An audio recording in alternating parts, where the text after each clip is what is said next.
也继续要来看这个桃园中立宽中东路甲龙江路口，一个男子骑机车，看到警察是心虚来逃走。这警察看无对同，马上叫对方来停车，结果对方是一路逆向，弄红灯、吹油门来逃走。最后看到警车要甲抓，因为伊的车速伤紧咯，挡袂牢，全位警车甲整落。啊，讲无这个排毒是假毒骑车。 半暝车道顶头前一个骑士加速咧驶，无过后壁有关警底条条，连续冲红灯了后，骑车逃走。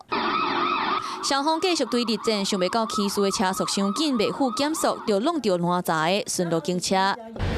弄甲真大力，地鼠车壳的零件是山甘满四过，车内讲线嘛拢看现，警车的车头嘛弄甲密密麻麻，场面是真惊人。马上看下来了，咚的一声很大声，我以为是变电箱的声音，后来警察有来，警察车子那些都在那边就车祸。地点伫咧中立宽中东路龙江路口，昨半暝，当时查甫人骑车时看到员警审批逃走，员警看到就随开警报器，爱查甫人停落来。不过伊毋若是拒检，搁加速逃走，先伫咧宽中东路正向6界，搁冲13界红灯，时速搁捌超过100公里。最后因车速过快撞击警车，受伤送医治疗中。全案警询后，依公共危险罪嫌侦办。救护人员接到通报，紧急甲当时查甫人送医来救治。不过警方发现伊的手骨顶端有注射的分粒，无排除是食毒了后骑车，才会看到警察就走。不过落尾也是闪袂过，互逮捕。